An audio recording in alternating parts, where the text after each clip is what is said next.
Yan guys, nandito na po kami sa Porac, Pampanga. Ito na po ang aming bahay at pinaghirapan. Ayan po. So ngayon, mamaya po makikita po na. Ayan. Ayan po yung mga bahay. Yan po yung mga kapitbahay namin. So ayan po, meron po ditong pool. Ayan po yung pool niya sa kabilang side. Yan po yung pool, andyan niyo po yung playground. Sa mga ano po, mga nakatira dito, so lang po yan, basta naka-register lang naman po sila. Ayan. Makikita nyo may mga nakatira na rin naman po. Doon sa kabilang side may nakatira na siya. So ibig sabihin, may mga nakatira na talaga siya dito. Ito yung playground ng pambata. Makikita nyo po siya. Ayan po siya. Malaki ito. Ito po yung ano nila, yung pinaka-office. Doon po kami sa kabilang side, pero yung isa namin kasama is nandito po siya sa kabila. Dito po yung tangerine doon sa dulo. Pupuntahan po namin siya. So wait. Yan guys, may mga nakatira at may tindahan na po siya dito sa may Porac. Ayan, di ba? Pwede pala siya guys i-extend. Yung kung ang bahay nyo is may sobra na lupa. Pwede pala siya, kasi lang kukuha po kayo ng permit kung paano po siya i-extend. So ito, kaharap siya, may mga tindahan at may nakatira na din sa other side. Meron naman po siya, may tindahan rin po siya. So ayan po, okay. Yung iba siguro wala pa po nakatira, pero doon sa unahan po may mga nakatira kasi may mga nakasampay na. In the other side, ito po yung kasama ko. Yung manager po namin, dito po siya nakaside po. Ititingnan po natin mamaya. Okay, let's see po. Okay guys, ito po yung sa aking manager na bahay na kinuha niya. This is Jasmine type. May second floor siya. Ayan, mataas siya be.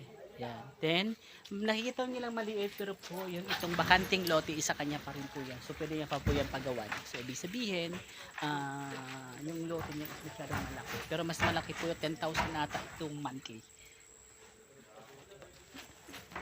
Ayan po siya. Yung bahay, yan pa yung pinakabahay niya, yan lang po ang pinakaano, pero ito yung bakanting lote, sa kanya pa po yan, pwede niya pa po yan i-extend.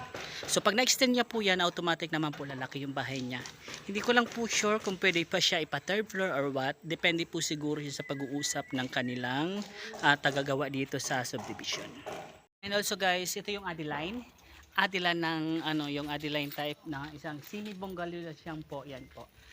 Simula doon sa pader na yon na nakalagay doon, yun po yung pinakalinya niya. Then ito po ang excess niyang lupa. So ibig sabihin, pwede kayo mag-extend dyan. Linagay lang ito para po siguro yung may mga sasakyan is gagarahian. Pero sobra-sobra siguro to sa gagarahian, pwede kayo siguro mag-extend. Ito lang po siya. So ayan po yung Adeline. Ayan po. Semi-bungalow po siya yung Adeline. Yan yung mga lupa dyan, excess, sa kanya pa rin po yan hanggang dito sa may unahan. Pero yung pinakalinya lang po talaga itong poste. Yan.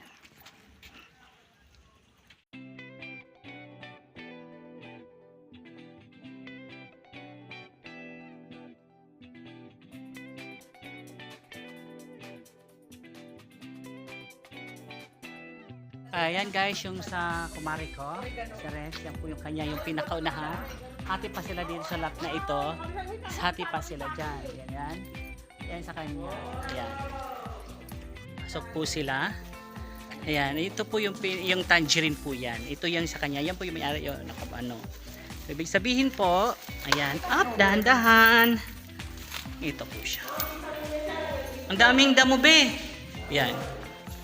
May kuryenta na po. Yan. Ano to, 40? Yan, ito yung CR.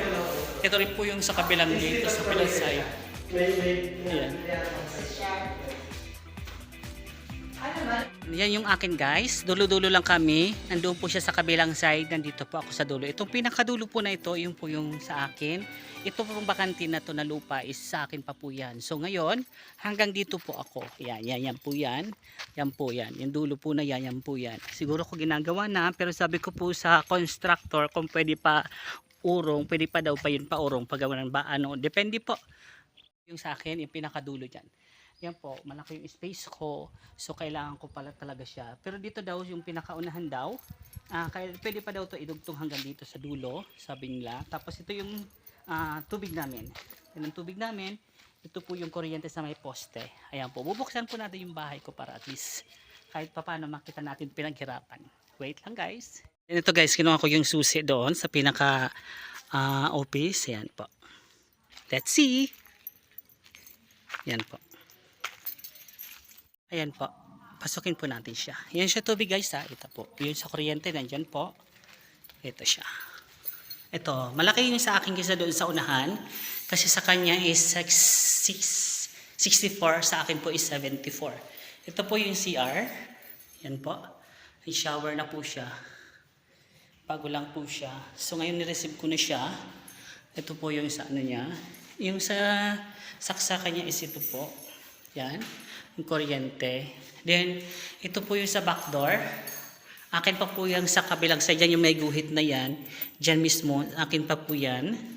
Hanggang dito po sa kabilang side. So, ayan. Ito po.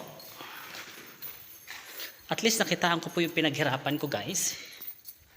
Ito po siya. Opo. Lagi na sa amin. Ayan, bukas! Sarili ka. Bukas be, bukas. Ito be, bukas. Halika dito. Ayan o. Oh.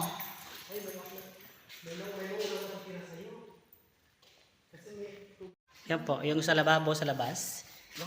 Yan, yung space ko pa po yan. Hanggang dyan lang yan sa bako, di ba? Dyan. Pero hindi, hanggang dito yan. Sa dulo? Oo. Plano ko sa gutter. Oo. Kasi Diba? meron ka pa may space para sa, kunyari, Wala kami sasakyan, kaya tindahan na lang.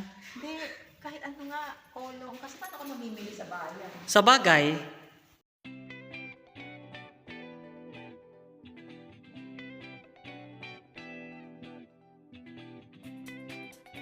ito yung guys yung Linnea.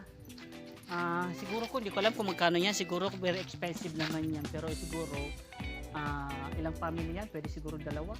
Yeah. 3 bedrooms yan talaga. Oh, 3 bedrooms yan. Oo. Malaki.